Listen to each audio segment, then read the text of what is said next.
إن الحمد لله نحمده ونستعينه ونستغفره ونعوذ بالله من شرور أنفسنا ومن سيئات أعمالنا من يهده الله فلا مضل له ومن يضلل فلا هادي له وأشهد أن لا إله إلا الله وحده لا شريك له وأشهد أن محمدا عبده ورسوله يا أيها الذين آمنوا اتقوا الله حق تقاته ولا تموتن إلا وأنتم مسلمون يا أيها الناس اتقوا ربكم الذي خلقكم من نفس واحدة وخلق منها زوجها وبث منهما رجالا كثيرا ونساء واتقوا الله الذي تساءلون به والأرحام إن الله كان عليكم رقيبا يا أيها الذين آمنوا اتقوا الله وقولوا قولا سديدا يصلح لكم أعمالكم ويغفر لكم ذنوبكم ومن يطع الله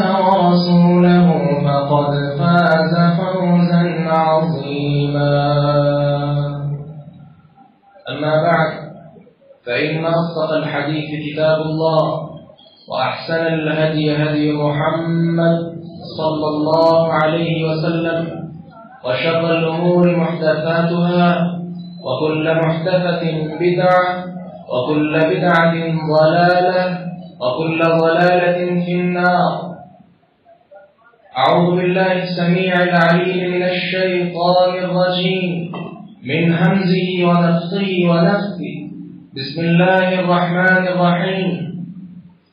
قاف والقرآن المجيد بل عجبوا أن جاءهم منذر منهم فقال الكافرون هذا شيء عجيب أئذا متنا وكنا ترابا ذلك رجع بعيد قد علمنا ما تنقص الأرض منهم وعندنا كتاب حفيظ بل كذبوا بالحق لما جاءهم فهم في أمر مريج أفلم ينظروا إلى السماء فوقهم كيف بنيناها وزيناها وما لها من فروج والأرض مددناها وألقينا فيها رواسي وأنبتنا فيها من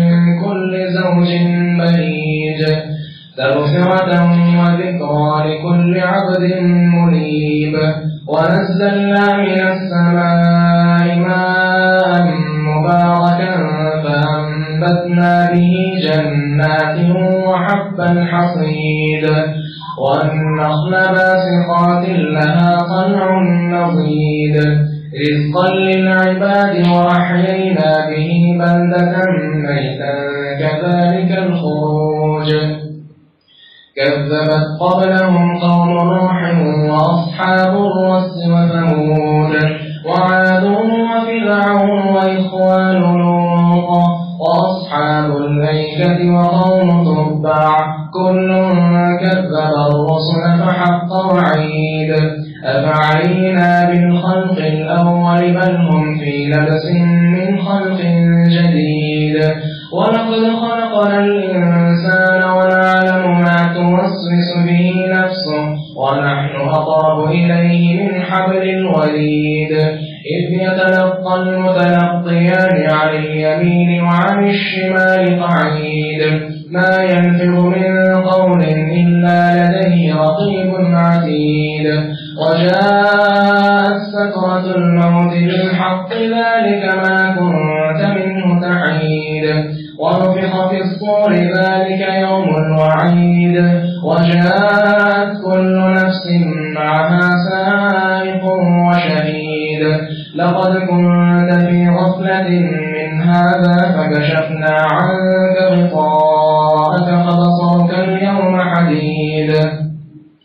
وقال قرينه هذا ما لدي عتيد. ألقيا في جهنم كل كفار عنيد مناع للخير معتد مريب الذي جعل مع الله إلها آخر فألقياه في العذاب الشديد.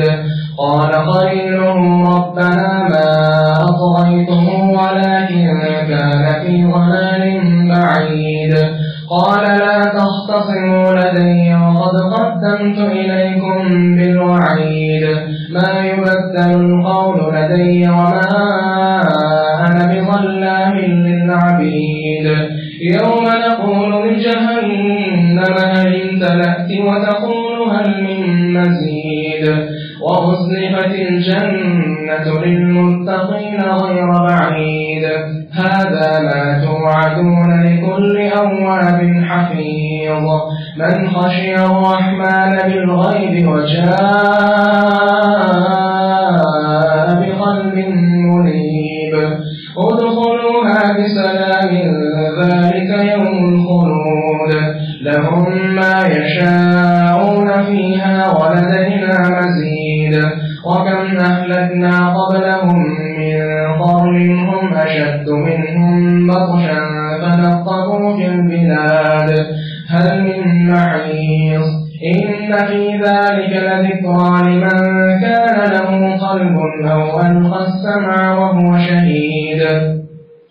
ولقد خلقنا السماوات والأرض وما بينهما في 6 أيام وما مسنا من لغوب. فاصبر على ما يقولون وسبح بحمد ربك قبل طلوع الشمس وقبل الغروب ومن الليل فسبحه وأدبار السجود.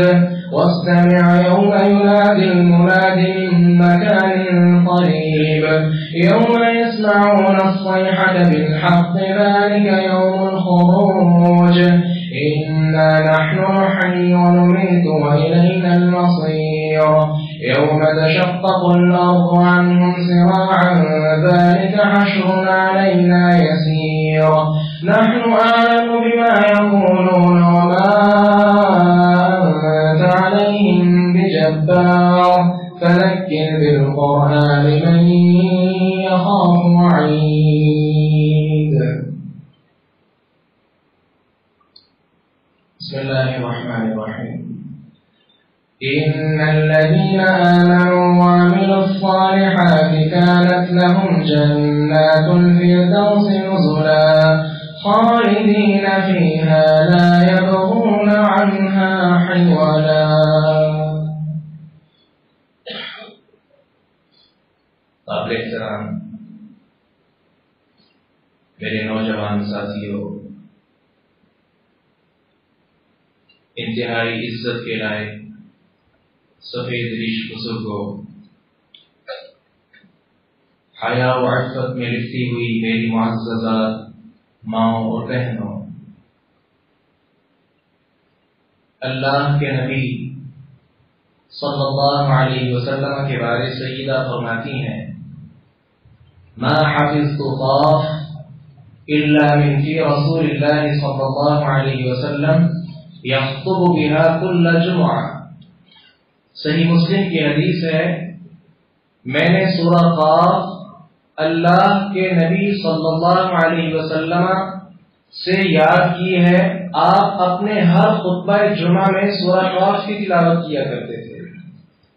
آپ صلی اللہ علیہ وسلم کے طریقے کے مطابق سورہ قاف کی تلاوت آپ سماعت فرما چکے ہیں۔ آج کے خطبہ جمعہ کا عنوان ہے جنت کا تعارف۔ آج جس طرح ہم اللہ تبارک و تعالی کے بتلائے ہوئے احکامات پر عمل کرتے ہیں، خواہشات نفس کا گلا دبا رہے ہیں، یہ آخر کس لیے ہے؟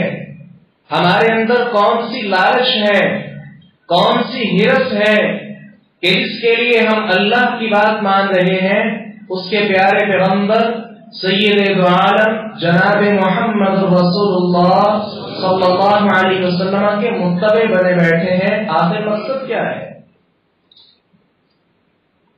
اس کا اینڈ کیا ہوگا؟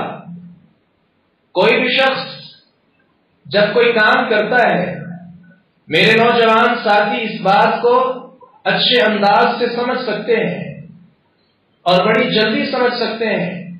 آپ کرکٹر کھیلتے ہوں گے یا کرکٹر کو دیکھا ہوگا، وہ سارا جب میچ لگتا ہے سارے اس کی طرف دیکھ رہے ہوتے ہیں. کیا سارے یہ چاہتے ہیں کہ کون اچھا کھیل رہا ہے؟ اس سے کسی کو کوئی سروکار نہیں، بلکہ پیچھے سے یہی پوچھا جا رہا ہوتا ہے اس وقت سکور کتنا ہو گیا ہے، اور اس کا بھی اتنا خاص فائدہ نہیں. سب سے بڑی بات کیا ہوتی ہے؟ یہ جو میچ کھیلا جا رہا ہے، یہ جو گیمز کھیلی جا رہی ہیں، ان کا نتیجہ کیا نکلے گا؟ ہار کس کے ہاتھ میں ہے؟ جیت کس کے مقدر میں ہے؟ انسان دنیا میں آیا ہے، اللہ نے اس کو بھیجا ہے، اپنی عبادت کے لیے بھیجا ہے. وَمَا خَلَقْتُ الْجِنَّ وَالْإِنسَ إِلَّا لِيَعْبُدُونِ. جن اور انسانوں کی پیدائش کا مقصد اللہ کی عبادت ہے. آخر اس کی عبادت کر کے ہمیں ملے گا کیا؟ ہم گناہوں سے کیوں بچ رہے ہیں؟ آخر وہ کون سی چیز ہے جس کی تڑپ میں، جس کی لالچ میں ہم ساری اپنی خواہشات ان کا گلا دبا رہے ہیں؟ اسے کہتے ہیں جنت. اس کا تعارف، اگر ہر ایک اس کے تعارف کو پہچان لے، آپ یقین جانیے گا مسلمان پرواہ نہیں کرے گا کہ یہ ماہ رمضان ہے یا ماہ شوال ہے. وہ ہر وقت قرآن مجید کے حکم اس کو سامنے رکھے گا. ادخلوا فی السلم کافہ، اسلام کے اندر پورے کے پورے داخل ہو جاؤ. اسلام نے یہ نہیں کہا رمضان آئے تو نیک بن جاؤ، رمضان چلے جائے تو نماز بھی چھوڑ دو. اسلام نے یہ سبق نہیں دیا. اگر جنت کا تعارف صحیح طور پہ ہم جان لیں، انشاءاللہ الرحمن ہم آج سے لے کر اپنی موت تک اس جنت کو ذہن میں رکھیں. انشاءاللہ الرحمن اللہ کی اطاعت کے اندر ہمارے لیل و نہار بسر ہوں گے. کسی بھی چیز کے تعارف کے لیے، کسی بھی چیز کے انٹروڈکشن کے لیے سب سے پہلے اس کا نام جاننا ضروری ہوتا ہے. بس اوقات اپنا کوئی نام بتا دیتا ہے، لیکن پھر کسی کا کوئی نک نیم ہوتا ہے، الگ سے کوئی کنیت ہوتی ہے، کوئی دیگر نام ہوتے ہیں. سب سے پہلے جنت کے تعارف میں ہم جنت کا نام دیکھیں گے کہ جنت کے کتنے نام ہیں. سب سے پہلا نام تو جنت ہے جو آپ نے سماعت فرما لیا. یہ جنت کا مشہور نام ہے، سب کے ہاں یہی معروف ہے. اس کے علاوہ جو باقی نام قرآن مجید میں بیان ہوئے وہ آپ کے سامنے رکھتا ہوں. جنت کا دوسرا نام ہے دارالسلام. قرآن مجید میں اللہ تعالیٰ فرماتے ہیں لَهُمْ دَارُ السَّلَامِ عِنْدَ رَبِّهِمْ، ان کے لیے ان کے رب کے ہاں دار السلام ہے، بڑی سلامتی والا، بڑے امن و امان والا گھر ہے.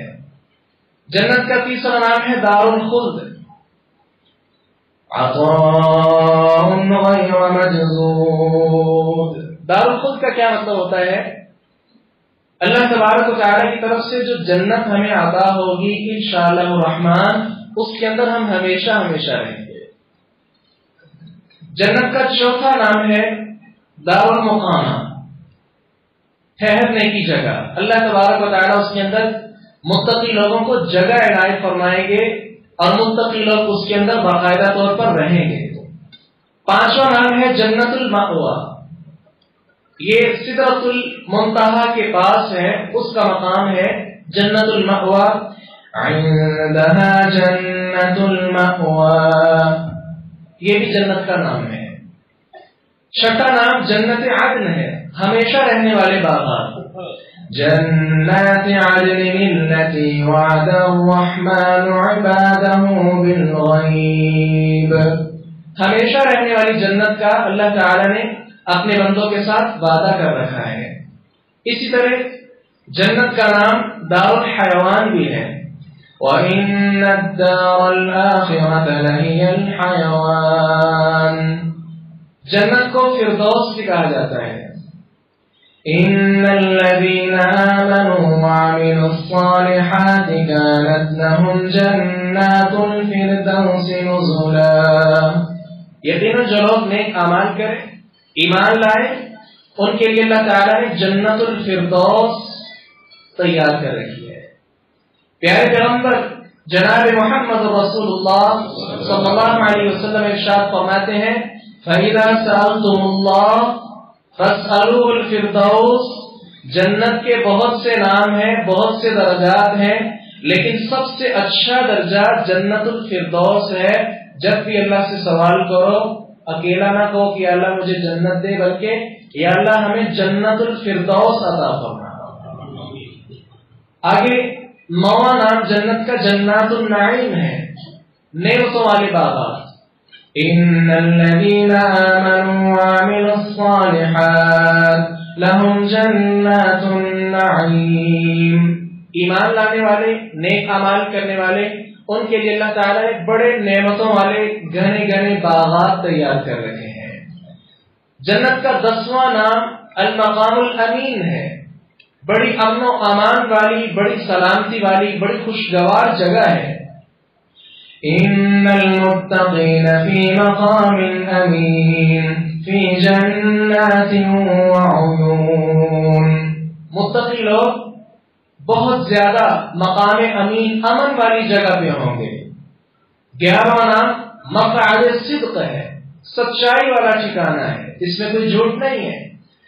ان المتقین فی جنات ونہر فی مقعد صدق. پہلی بات تو کلیئر ہوگی کہ جنت کا نام کیا ہے. دوسری بات یہ ہے جنت کی شان کیا ہے.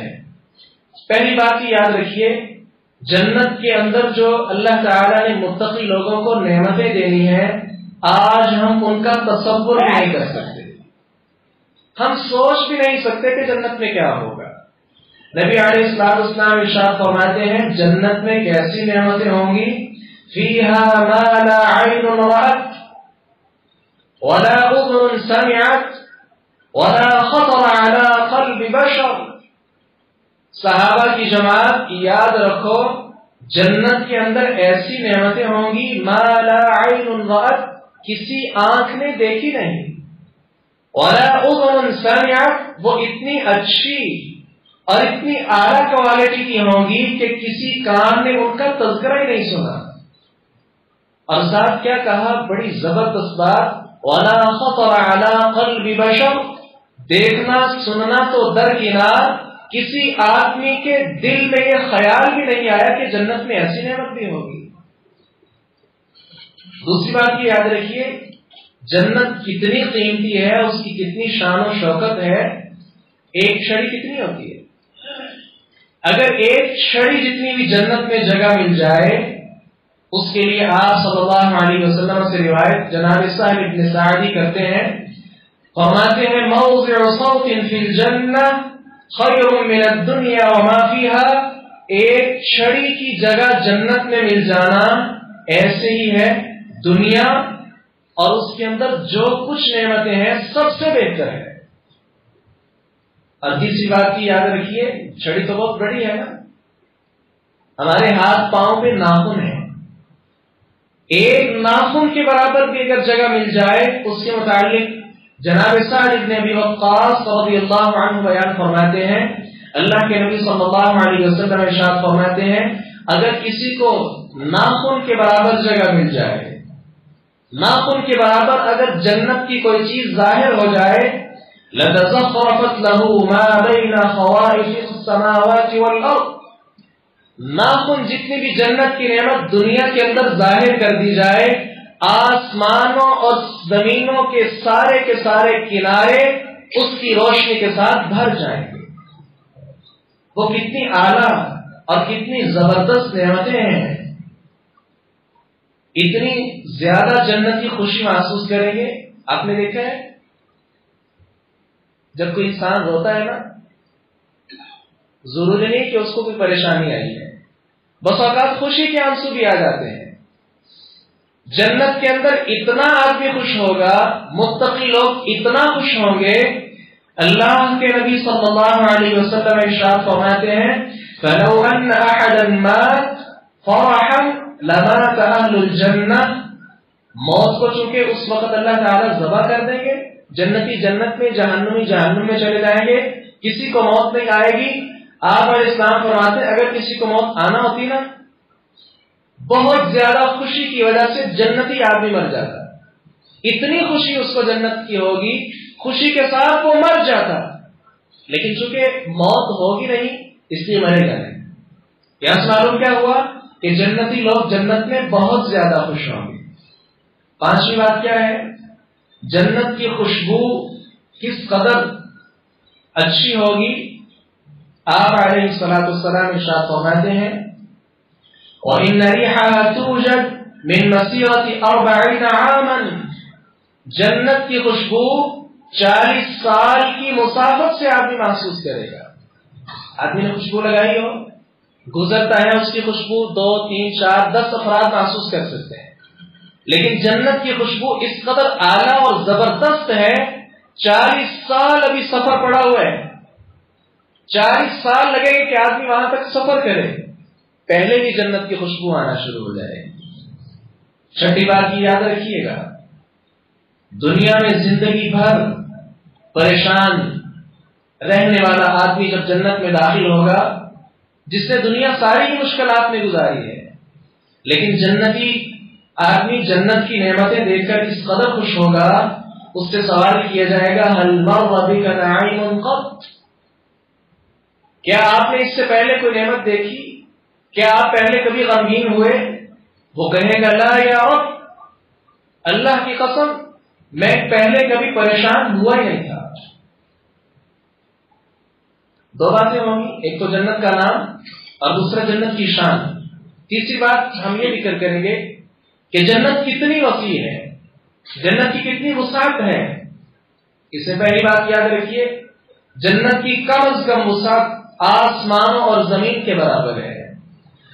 وَسَارِعُوا إِلَى مَغْفِرَةٍ مِّن رَّبِّكُمْ وَجَنَّةٍ عَرْضُهَا السَّمَاوَاتُ وَالْأَرْضُ، اللہ تعالیٰ کی مغفرت کی طرف جلدی کرو، ایسی جنت کے لیے تیار ہو جاؤ جس کی چوڑائی آسمانوں اور زمین کے برابر ہے، یہ کم از کم ہے۔ اور دوسری بات یاد رکھیے، جنت کی وسعت کا اندازہ ہم نہیں لگا سکتے، جیسا کہ پہلے میں نے ذکر کر دیا کہ ہم جنت کی نعمتوں کا تصور بھی نہیں کر سکتے، لیکن کم از کم جو احادیث آپ علیہ السلام نے ذکر فرمائی ہیں وہ تو آپ سماعت کیجیے۔ دوسری بات یاد رکھیے، جنت کا درخت وہ کتنا وسیع ہوگا، اس کا سایہ کیسا ہوگا۔ جناب ابو ہریرہ رضی اللہ عنہ بیان فرماتے ہیں، اللہ کے نبی صلی اللہ علیہ وسلم ارشاد فرماتے ہیں ان فی الجنۃ لشجرہ، جنت میں ایک درخت ایسا ہے یسیر الراکب فی ظلها 100 عام لا یقطعها، ایسا درخت ہے اس کا سایہ اتنا وسیع ہے، اس کے نیچے اگر آدمی گھڑ سوار اپنے گھوڑے کو دوڑاتا رہے، اپنی سواری کو بھگاتا رہے، 100 سال گزر سکتا ہے لیکن اس درخت کا سایہ ختم نہیں ہو سکتا۔ کتنی وسیع ہے جنت، ہم کہاں ہیں؟ اور آگے یاد رکھیے، سب سے آخری جو جنتی ہے جس کے پاس کوئی اعمال ہی نہیں ہے، صرف کہیں پڑھ لیا تھا اس نے لا الہ الا اللہ محمد الرسول اللہ صلی اللہ علیہ وسلم، اس کے پاس کوئی عمل نہیں ہے جنت میں جانے کے لیے، لیکن اللہ کی رحمت کتنی وسیع ہے، باری تعالیٰ اس کو جہنم سے باہر نکال دے گا۔ آپ نے سنی معروف حدیث ہے آخری جنتی، تو اگر پھر سوال کرے گا اللہ تھوڑا سا اور آگے کر دے، کم از کم جہنم کی گرمی تو مجھ سے برداشت نہیں ہو سکتی، اس سے تو دور کر دے، اللہ تعالیٰ اور دور کر دے گا، اور دور، یہاں تک کہ جنت کی کھڑکی اس کے لیے کھل جائے گی، پھر وہ کہے گا اللہ اندر داخل ہی کر دے۔ آہستہ آہستہ مختلف سٹیپ کے ساتھ اللہ تعالیٰ اس کو جنت میں داخل کرے گا اور کہے گا اتنا حصہ آپ کا ہے۔ وہ کہے گا یا اللہ مجھ سے مذاق تو نہیں ہو رہا، کہیں ایک شغل میں تو نہیں کہا جا رہا، نہ میرے پاس کچھ اتنے اعمال ہیں، اتنی جنت مجھے مل رہی ہے۔ اور پتہ اس کو کتنی جنت ملے گی؟ دنیا جتنی بھی ہے زمین اگر اس کے 10 حصے کر لیے جائیں، اتنی اللہ تعالیٰ اس ایک شخص کو جنت عطا کرے گا۔ اور آگے یاد رکھیے، چوتھی بات ہماری یہ ہے کہ جنت کے اندر محلات وہ کیسے ہوں۔ جنت کے محلات ہر قسم کی غلاظت سے، گندگی سے پاک ہوں گے۔ اور مساکن طیبہ، اللہ تعالیٰ فرماتے ہیں جنت کے اندر جو مقام ہے بہت زیادہ پاکیزہ ہوگا۔ جنت کے محلات میں تمام برتن سونے اور چاندی کے استعمال کیے جائیں گے۔ اور تیسری بات یہ ہے، جنت کے محلات میں ہر وقت عود جلتی رہے گی۔ یہ عود بڑی زبردست خوشبو ہوتی ہے، اکثر لوگ اسے استعمال بھی کرتے ہیں۔ عود کی آگے کئی قسمیں، عود ہندی ہے یا عود مخلط، یہ مختلف آگے قسمیں ہیں۔ یہ عود بہت زبردست خوشبو ہوتی ہے، جنت میں ہر وقت یہ چلتی رہے گی۔ ہر طرف خوشبو کی فضائیں، خوشبو کی ہوائیں آدمی محسوس کرے گا۔ اور چوتھی بات یاد رکھیے، جنت کے اندر جو پسینہ آدمی کو آئے گا اس سے آدمی پریشان نہیں ہوگا، بلکہ وہ پسینہ کستوری کی خوشبو بن چکا ہوگا، جس سے آدمی پریشان نہیں ہوگا، اس کو ملنے والا پریشان نہیں ہوگا، بلکہ جیسے ملاقات آدمی کرے گا مزید تمنا ہوگی کہ میں اس کے ساتھ دوبارہ ملاقات کروں، بڑی زیادہ اس نے اچھی خوشبو استعمال کی ہے۔ اور پانچویں بات یاد رکھیے، دنیا میں ہم پریشان ہوتے ہیں، مثال کے طور پہ ہم نے کھانا کھایا ہے، اس کے بعد ہمیں واش روم کی حاجت ہے، بلغم بھی آتی ہے، لعاب بھی آتا ہے۔ یہ ساری چیزیں انسان کے خوشگوار رہنے کے منافی ہیں۔ جنت میں کچھ نہیں ہوگا، نہ انسان کو تھوک آئے گا، نہ اس کو بلغم آئے گی، نہ اس کو واش روم میں جانے کی حاجت ہوگی، یعنی ہر وقت آدمی پرسکون رہے گا۔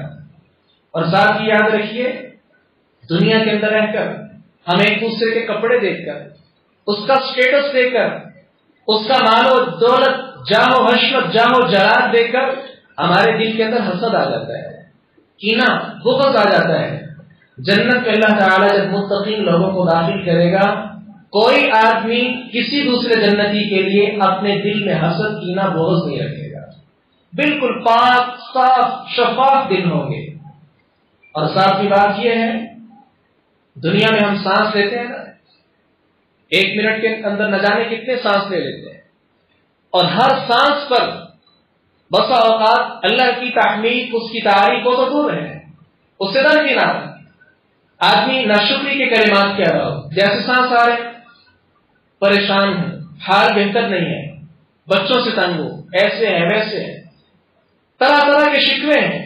لیکن جنت میں یاد رکھیے، جیسے انسان کو سانس آئے گا، ہر سانس پر وہ اللہ کی تعریف بیان کر رہا ہوگا۔ جنت کے محلات سونے اور چاندی کے ہوں گے، اور جنت کی مٹی زعفران کی ہوگی۔ زعفران میرے اندازے کے مطابق اس وقت تقریباً 4000 روپے تولہ ہوگا۔ یہ بڑی زبردست بوٹی ہے، اطباء اس کو استعمال کرتے ہیں۔ جنت کی مٹی ساری زعفران کی ہوگی۔ جنت میں اینٹیں اور گارا بہت زیادہ خوشبو کے ساتھ لت پت ہوگا۔ اور ساتھ ہی یاد رکھیے، جنت میں سارے انشاءاللہ جوان ہو کر جائیں گے، اور جنت کے اندر جانے کے بعد کسی کو موت نہیں آئے گی۔ پانچویں بات یاد رکھیے، جنت کے اندر متقی لوگوں کو خوراک کیا ملے گی؟ جنتیوں کی سب سے پہلے مہمان نوازی اللہ تعالی مچھلی کے ساتھ کرے گا۔ آج بھی اس کی بڑی رخت ہے، اچھی مہمان نوازی تصور کی جاتی ہے۔ اور جنت میں اللہ تبارک و تعالی ایک بیڑ ہے جو اس وقت چل رہا ہے، اس کے ساتھ اور مچھلی کے ساتھ اللہ تعالی متقی لوگوں کی، جنتی لوگوں کی سب سے پہلے مہمان نوازی کرے گا۔ سب سے پہلے مچھلی کی مہمان نوازی ہوگی، دوسرے نمبر پر جو بیڑ جنت کے اندر چل رہا ہے، اس ایک بیڑ کے ساتھ اللہ تعالیٰ ساری جنتی لوگوں کو کھانا کھلائے گا۔ اور جنتیوں کو سب سے پہلا جو مشروب پیش کیا جائے گا وہ سلسبیل ہے، بڑا زبردست چشمہ جنت کے اندر موجود ہے۔ وہ اسی لیے اللہ تعالیٰ نے تیار کیا ہے کہ متقی لوگ جیسے جنت میں داخل ہوں گے، کھانے کے لیے مچھلی ہے، اور اس طرح بیڑ کا گوشت ہے، اور پینے کے لیے سلسبیل جو بڑا زبردست صاف شفاف چشمہ ہے، اس سے اللہ تعالیٰ پانی پلائے گا۔ ہماری موجودہ زمین یہ اہل جنت کی روٹی ہوگی. اس کو تھوڑا سا سمجھیے، کتنی بڑی زمین ہے. اس سے بھی کہیں بڑھ کر اللہ تعالیٰ ایک روٹی تیار کرے گا، وہ متقی لوگوں کے لیے پیش کی جائے گی. اور یہ یاد رکھیے، جنت کے اندر شراب کثرت کے ساتھ ملے گی، لیکن اس کے ساتھ آدمی مخمور نہیں ہوگا. اس شراب کے ساتھ اس کا ذہن خراب نہیں ہوگا، اس کے توازن، اس کے اعضاء ڈھیلے نہیں ہوں گے. شراب کا کوئی نقصان نہیں، اس کا فائدہ ہی فائدہ ہوگا. تو پینے کے لیے جنت میں شراب دی جائے گی. يطاف عليهم بكأس من معين بيضاء لذة للشاربين. شراب کے چشموں سے اللہ تعالیٰ پیالے بھر کے متقی لوگوں کے سامنے پیش کرے گا. چمکتی ہوئی شراب پینے والوں کے لیے بڑی آسانی کے ساتھ ان کے سامنے رکھ دی جائے گی. اور ساتھ یاد رکھیے، جنت میں من پسند پرندوں کا گوشت اللہ تعالیٰ کو پیش کرے گا. يطوف عليهم ولدان مخلدون بأكواب وأباريق وكأس من معين لا يصدعون عنها ولا ينزفون وفاكهة مما يتخيرون ولحم طير مما يشتهون. دنیا کے اندر آپ نے دیکھا ہے یہ مختلف جو ریسٹورینٹ ہوتے ہیں، میرج ہال ہوتے ہیں، کبھی اتفاق ہوا ہو کھانا پیش کرنے کے لیے ویٹرز ہوتے ہیں. وہ کس طرح کے ہوتے ہیں آپ تصور نہیں کر سکتے. کھانا ہاتھ میں پکڑا ہوتا ہے، پسینے کے ساتھ شرابور ہوتے ہیں، عجیب و غریب قسم کا لباس پہنا ہوتا ہے، نہ کسی کی پرواہ، خواتین کے اندر بھی وہی کھانا تقسیم کر رہے ہوتے ہیں. یہ کتنا عجیب ڈسپلن ہے. لیکن جنت میں یاد رکھیے ایسا نہیں ہوگا. بڑے زبردست خوبصورت چھوٹے چھوٹے بچے اللہ نے اسی لیے ان کو تیار کیا ہے کہ وہ جنت کے اندر جنتی لوگوں کی مہمان نوازی کریں گے. اور بڑا زبردست وہاں خوراک کا سلسلہ. وفاکہۃ مما یتخیرون، پھل وہ اللہ تعالیٰ دے گا جو انسان کی طمع ہوگی. اور ساتھ کیا کہا؟ ولحم طیر مما یشتہون، سب سے زیادہ مقوی یہ پرندوں کا گوشت ہوتا ہے. تو جنت کے اندر جو پرندہ بھی آدمی چاہے گا اس کا گوشت اس کے سامنے روسٹ ہو کر آ جائے گا. یہ جنتی لوگوں کے لیے اللہ تعالیٰ کے انعامات ہیں. اور ساتھ ہی یاد رکھیے ایسا نہیں ہوگا ایک مرتبہ کھانا مل گیا بعد میں نہیں ملے گا، نہیں، بلکہ صبح و شام اللہ تعالیٰ دعوتیں کرے گا. آدمی کوئی دعوت کرے، آدمی پریشان ہو جاتا ہے. ایک مرتبہ کسی کو کھانا کھلایا، دوسرے دن تیسرے دن کھلایا، پریشان ہو جاتا ہے. آدمی آخر انسان ہے. لیکن اللہ تعالیٰ ایسا نہیں، بلکہ صبح و شام اپنے مہمانوں کی مہمان نوازیاں کرتا رہے گا. وَلَهُمْ رِزْقُهُمْ فِيهَا بُكْرَةً وَعَشِيًّا، اور جنتیوں کے لیے صبح و شام ان کے لیے رزق تیار ہوگا. اور یاد رکھیے جنت کے اندر آدمی تھوڑا نہیں کھائے گا. چونکہ نعمتیں اللہ نے بہت زیادہ بنائی ہیں، ان نعمتوں کو کھانے کے لیے اللہ تعالیٰ نے کھانے کی صلاحیت انسان میں بہت زیادہ بڑھا دی ہے. جناب زید بن ارقم رضی اللہ عنہ بیان فرماتے ہیں اللہ کے رسول صلی اللہ علیہ وسلم نے ارشاد فرمایا جنت میں ہر شخص 100 آدمیوں کا کھانا وہ اکیلا کھائے گا.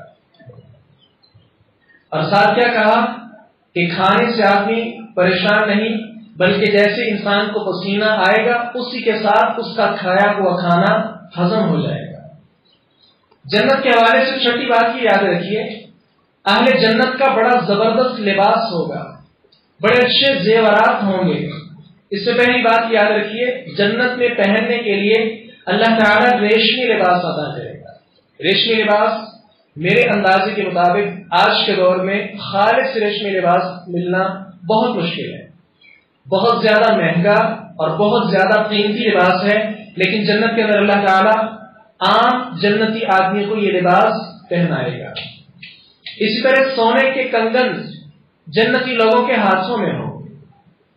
اللہ تعالیٰ ارشاد فرماتے ہیں إن الذين آمنوا وعملوا الصالحات إنا لا نضيع أجر من أحسن عملا أولئك لهم جنات عدن تجري من تحتهم الأنهار يحلون فيها من أساور من ذهب ويلبسون ثيابا خضرا من سندس واستبرق متكئين فيها على الأرائك نعم الثواب وحسنت مرتفقا.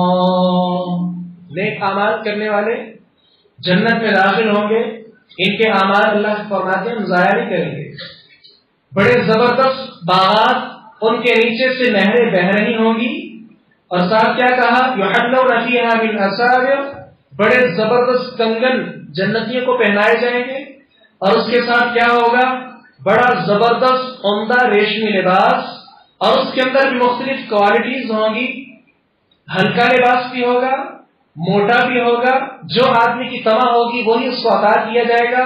بڑے زبردست تکیے لگے ہوں گے جن کے ساتھ ٹیپ لگا کر جنتی آدمی براجمان ہوں گے.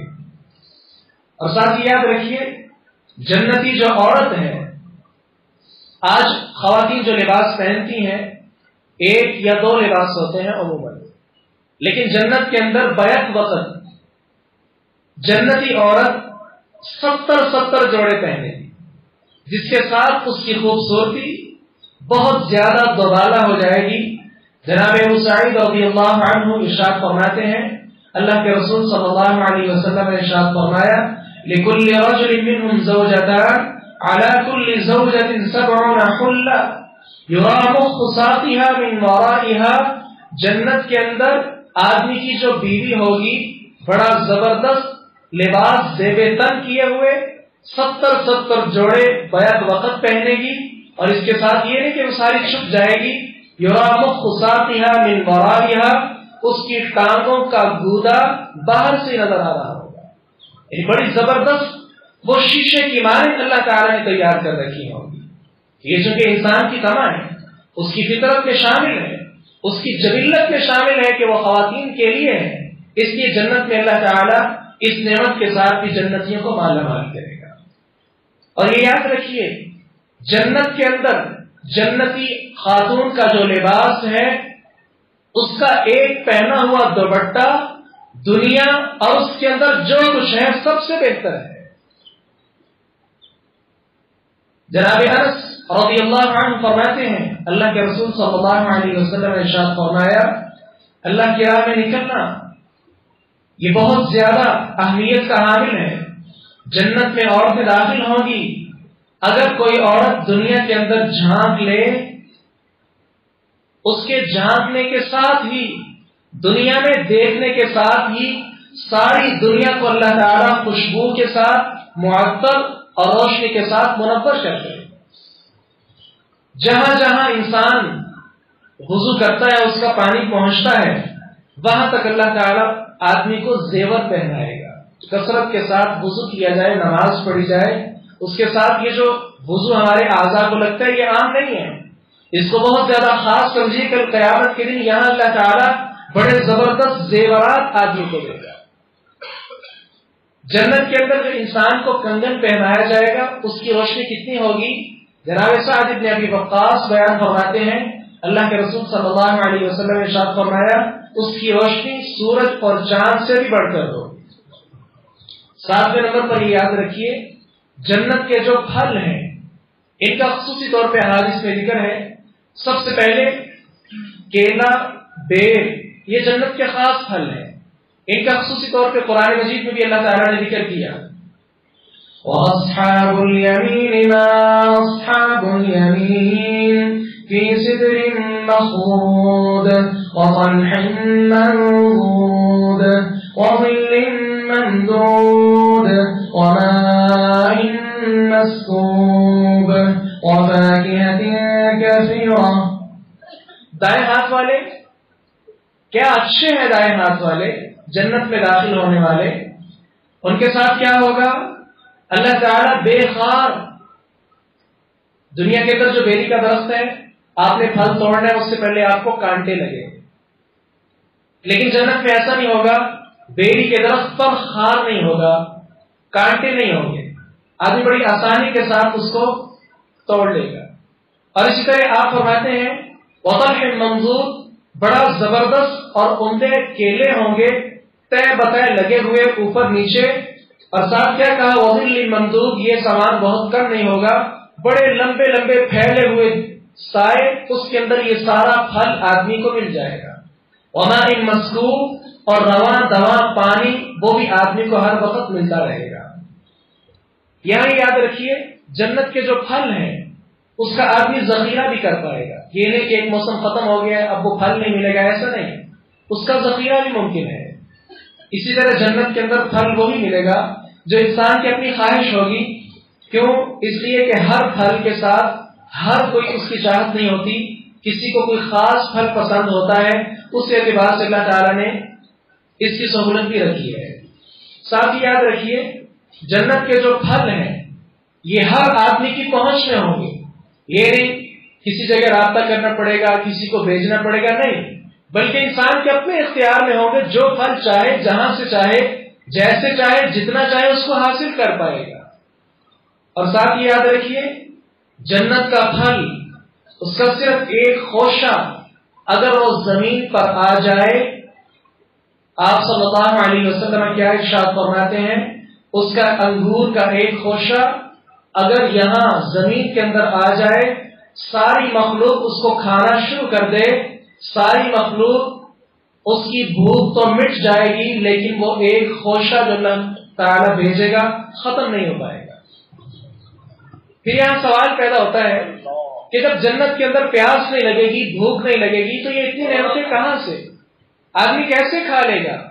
اس کا جواب یہ ہے بسا اوقات ہمیں بھوک نہیں ہوتی، لیکن پھر بھی صرف اور صرف کھانے کی ایک لذت حاصل کرنے کے لیے، اپنی ایک تمنا کے لیے ہم کوئی بھی چیز کھاتے ہیں، اسے لذت کہا جاتا ہے۔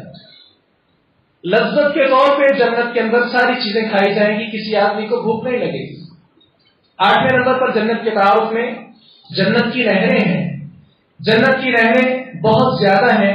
قرآن مجید میں اللہ تعالیٰ فرماتے ہیں مثل الجنة التي وعد المتقون فيها أنهار من ماء غير آسن وأنهار من لبن لم يتغير طعمه وأنهار من خمر لذة للشاربين وأنهار من عسل مصفى ولهم فيها من كل الثمرات۔ متقی لوگوں کے ساتھ اللہ نے جو جنت کا وعدہ کیا ہے، اس جنت میں بڑے زبردست نہریں بہ رہی ہوں گی، میٹھے پانی کی نہریں بھی ہوں گی، بڑے زبردست خوش ذائقہ دودھ کی نہریں بھی ہوں گی، اسی طرح بڑی زبردست شراب کی نہریں وہاں جاری ہوں گی، بہت زیادہ بہنے والی نہریں، ان کے اندر شہد بھی شامل ہوگا۔ تو یہ جو مشروب ہیں بڑے زبردست، ان کی نہریں ہوں گی جن کی قلت کسی صورت بھی نہیں ہوگی، آدمی جہاں چاہے جیسے چاہے ان سے مستفید ہو پائے گا۔ جنت کے اندر ایک نہر ہے جسے نہر حیات کہتے ہیں۔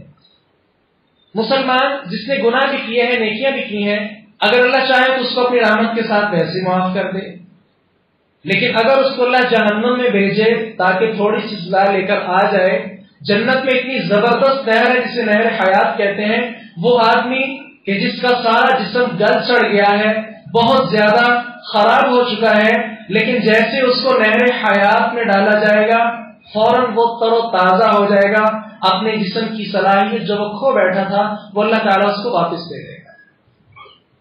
9ویں نمبر پر یاد رکھیے حوض کوثر، یہ خاص مقام ہے۔ اِنَّا أَعْطَيْنَاكَ الْكَوْثَرَ فَصَلِّ لِرَبِّكَ وَانْحَرْ إِنَّ شَانِئَكَ هُوَ الْأَبْتَرُ۔ جناب انس بن مالک رضی اللہ عنہ بیان فرماتے ہیں اللہ کے رسول صلی اللہ علیہ وسلم نے ارشاد فرمایا یہ حوض کوثر بڑا زبردست میٹھا چشمہ ہے، وہاں اللہ تعالیٰ وہ کوثر مجھے عطا کرے گا، جیسا قرآن نے کہا اِنَّا أَعْطَيْنَاكَ الْكَوْثَرَ، اے اللہ کے پیغمبر ہم نے کوثر آپ کو عطا کیا ہے۔